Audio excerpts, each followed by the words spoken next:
Without further ado, Ray Morrogh.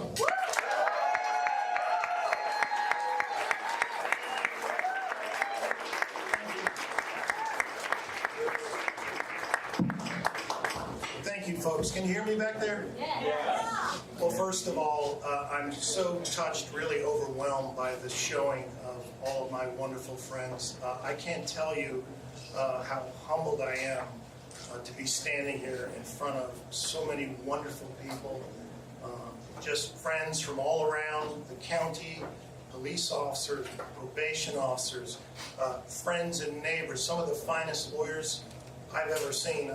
Contrary to what Todd said, I'm not the best lawyer, but I work pretty hard at it, I'll tell you that. But sorry. I know. A little slimmer, too. No, okay, can you hear me now? Yeah. Okay, I'll talk a little louder. I also want to thank all of my assistants who are here, past and present. You mean so much to me. I'm at the point now, I'm over 60, so I'm starting to meet assistants' parents, and it's one of my favorite things to do. I have the greatest office anyone could want. These are the finest, hardest working people. They're in there 6-7 days a week, and the only thing I tell them is we're here to do the right thing. And they take that mission and they run with it, and they're also incredibly talented lawyers. It's hard to believe that December 27th was my 35th anniversary as a prosecutor.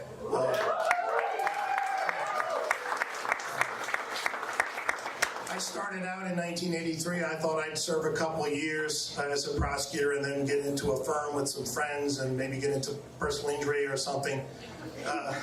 But as my wife will tell you, I turned away from the money and stayed in the office. I just fell in love with it. One of my first assignments, once I proved myself in the courtroom, was handling child sex cases.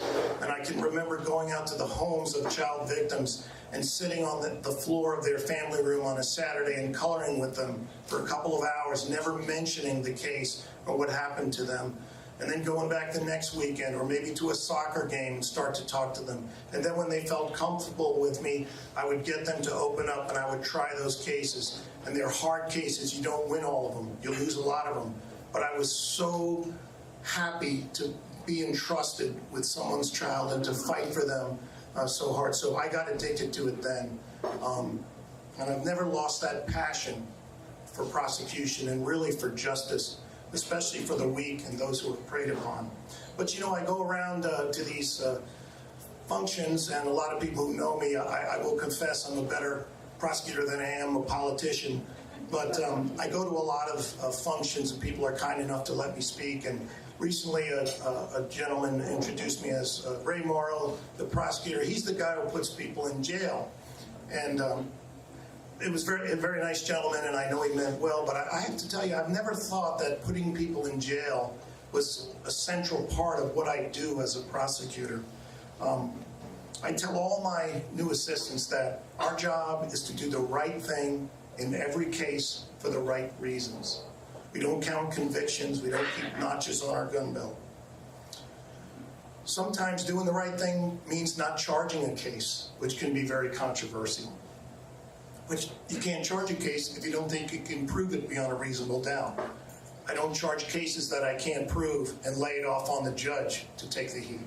I do the right thing, and all my assistants do the right thing. We don't charge it.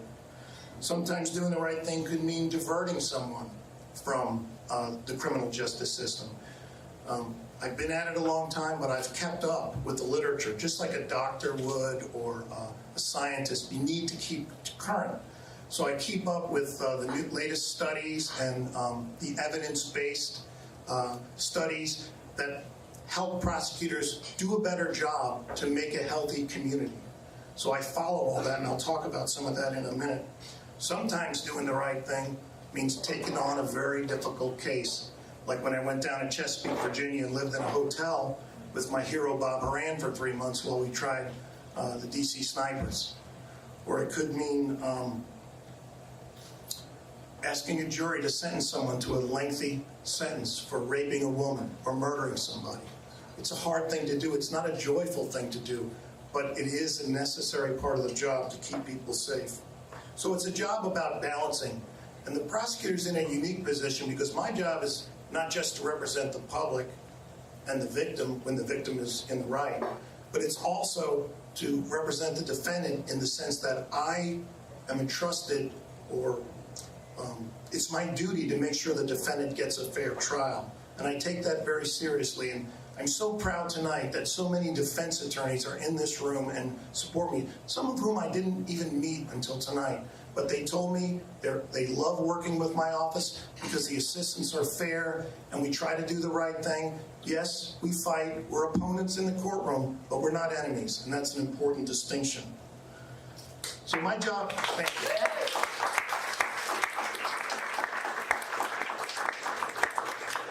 Everyone knows, I think, in this room that Fairfax County is one of the safest jurisdictions in the nation for its size. Our crime rate is low. I think that's due to a lot of different factors. Very educated community, terrific police departments all across the county, and just wonderful citizens.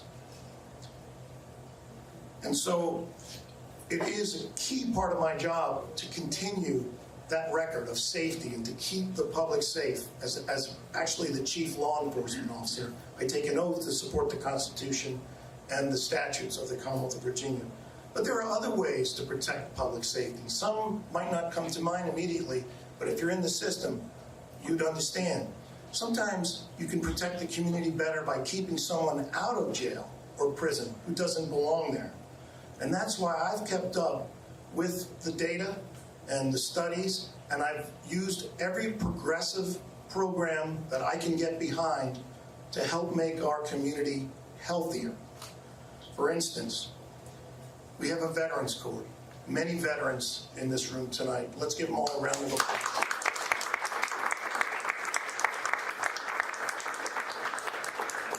God bless each and every one of you men and women who are veterans. I wasn't a veteran. My dad is buried in Arlington. He was a Navy captain. Obviously, I loved my dad more than anybody in the world.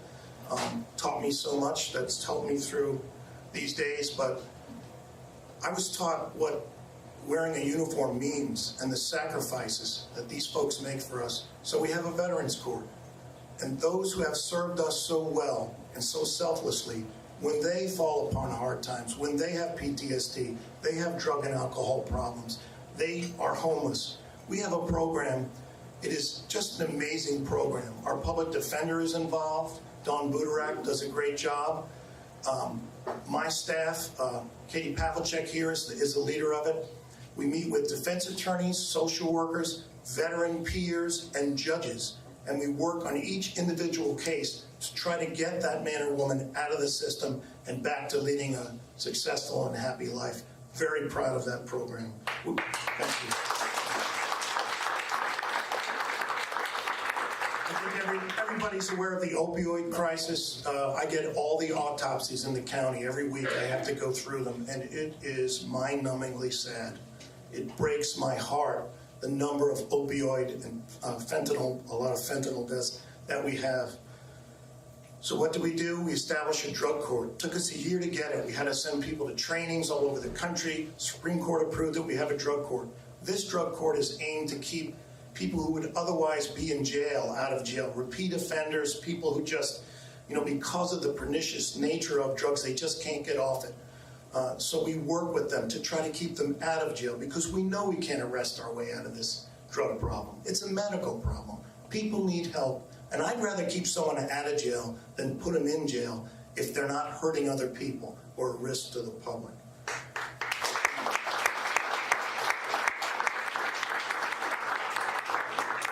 Many of my close friends in this room probably know that my mom, bless her heart, had severe mental illness when I was a child. She was institutionalized on and off through my young life. She's now has dementia. She's in a facility, but loved my mother dearly. And that was another thing in my life that just touched me.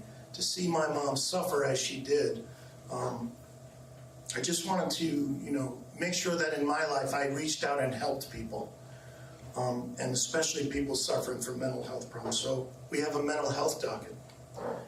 Casey Lingen, my chief deputy, who is just the greatest you could ever ask for, and a lawyer and a man, he heads that up for me.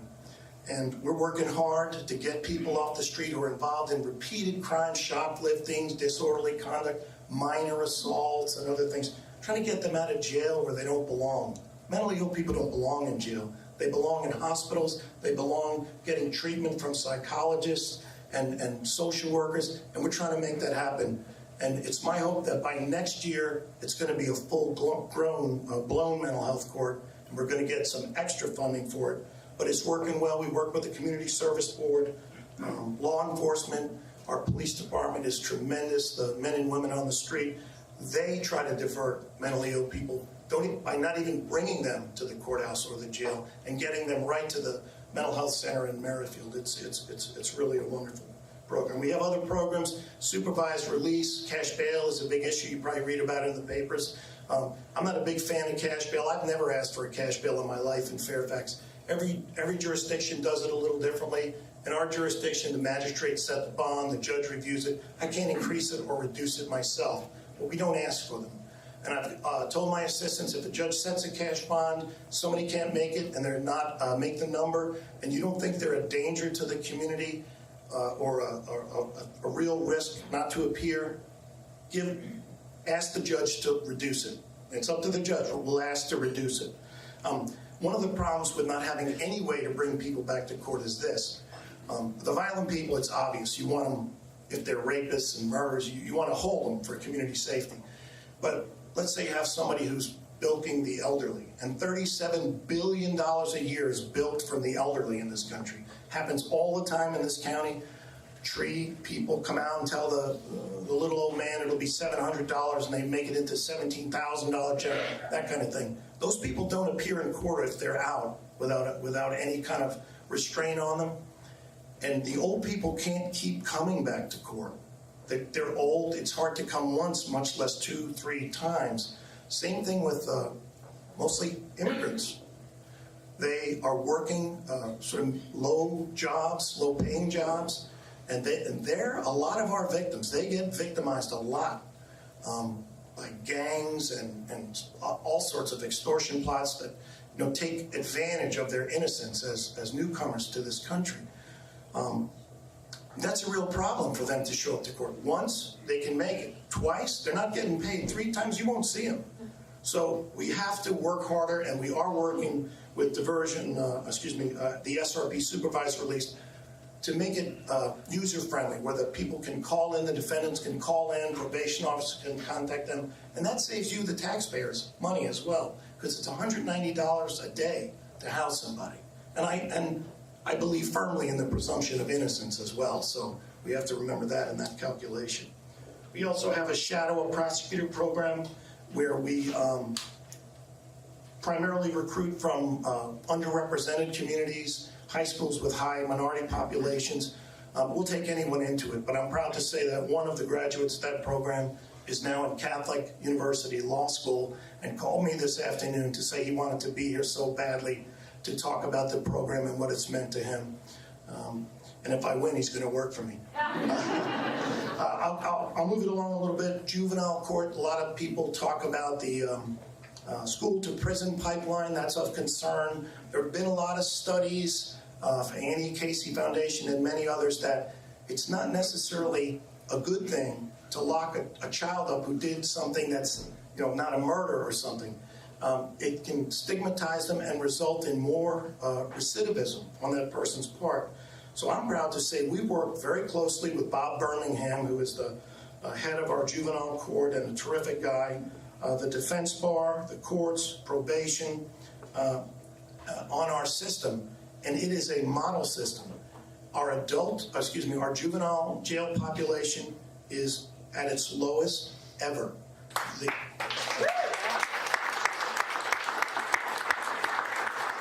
juvenile detention center is built to house 125 kids. Typically, there's 20 in there, and they're mostly gang members.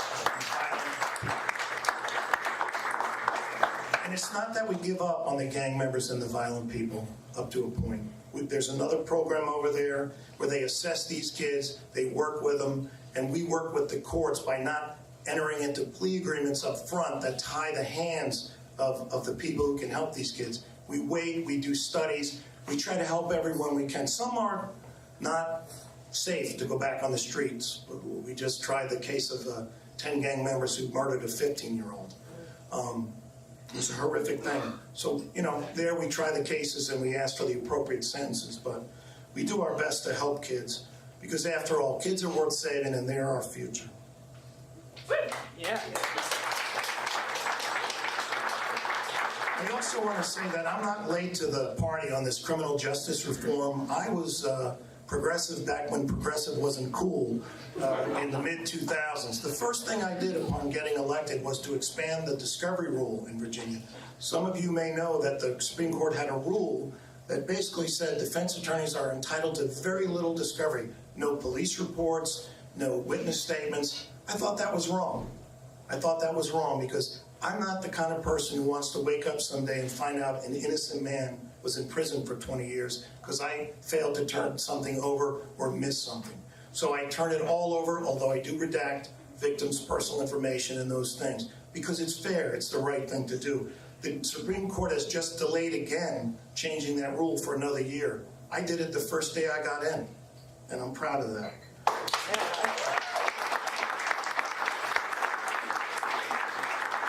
Some of you may not know, but the threshold level for a grand larceny, in other words, the amount of money that constitutes a grand larceny if someone stole it, would be $200. And it was like that for decades. Well, to me, that was just wrong. So I went down to Richmond at the request of my good friend Chap Peterson and testified 10 or 11 years ago that it should be raised. I wanted it raised to $1,000, but we were trying to get it passed. So he said, well, how about make it $750? Well, that was 10 years ago. They just made it $500 now. So I was way ahead of the curve. Why? Because it's fair. $200 in 1974 is not the same as $200 in 2007 or now. So those are the kind of things that I believe in. I don't want to. One of the things that sometimes is left out sometimes when people talk about criminal justice reform is the victims. And the thing about me is, I've stepped over a lot of bodies of children. I've seen a lot of horrific crime scenes, and I've sat with a lot of crying families who lost their loved ones. I'll never forget the victims. I'll always fight hard for the victims. MS-13, DC snipers, serial killer Alfredo Prieto, you might remember, he came here, kidnapped a couple who were coming home from a Christmas party. Warren Fulton and Rachel Raver, 2 GW kids, about 3 miles from here, carjacked them, murdered them both, and raped her as she lay dying. Yeah, I took that case on, and I went after them hard. And I think that was justice in that case.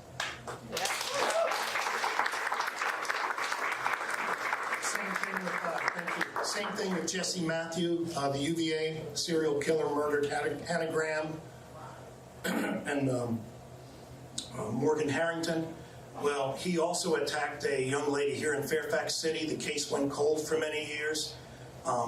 We never forgot it. He tried to kill her, and he sexually assaulted her. And he fled, and he got away with it for about 10 years. Well, my chief deputy, Casey Lingham, was watching the television news, and he saw the, mugshot of the suspect who had killed Hannah Graham down at UVA. Came into my office. He said, "Ray, doesn't that look like the sketch from our case from 10 years ago?" I said, "Sure does." So the police down there went and got some cigarette butts out of Mr. Matthews' garbage, did some DNA testing. We had some DNA, seminal fluid, and we were able to try that guy. And I went after him hard, and I'm proud of it.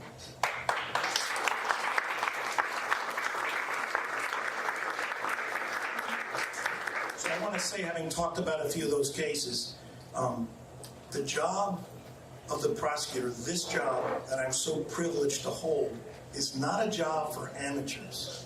It's no place for on-the-job training. The newest assistant in my office is more experienced than my opponent. the newest.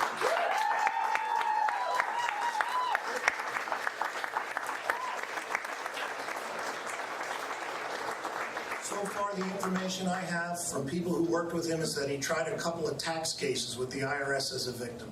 A couple of tax cases, one of which got reversed on appeal. I don't dishonor that, but this is serious business we're talking about.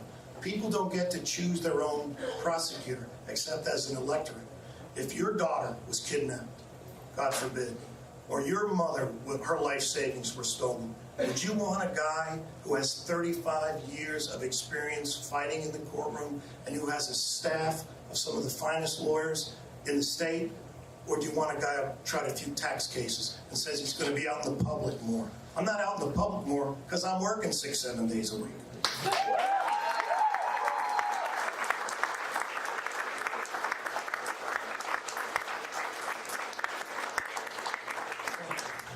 So in the end, my job is not sending people to jail necessarily. It's a small part of it. My job is protect the community, make it a healthy community, protect you all from predators.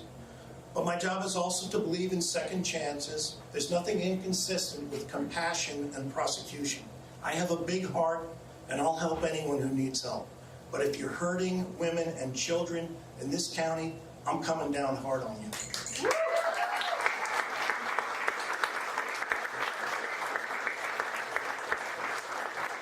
And I'm going to close out now, and thank you for bearing with me.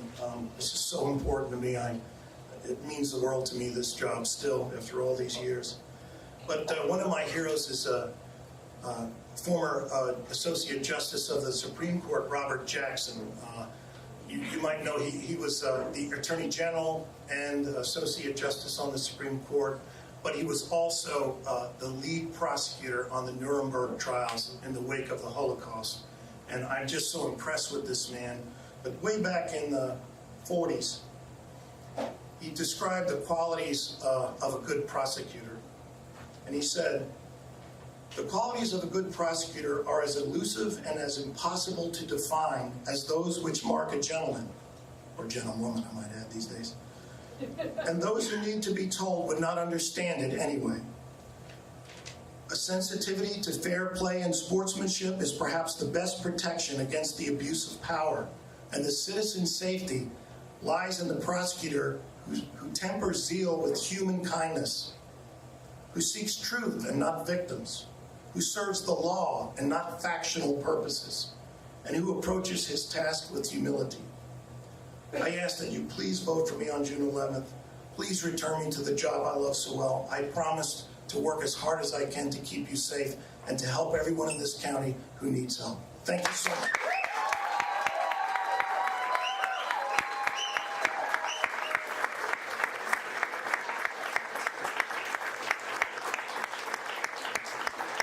Thank you, Ray. The Ray talk just reminds all of us how lucky Fairfax County is to have Ray Morrogh for all of these years, the current and future Commonwealth Attorney of Fairfax County, Ray Morrogh. Thank you. Please enjoy the rest of the night. Thank you.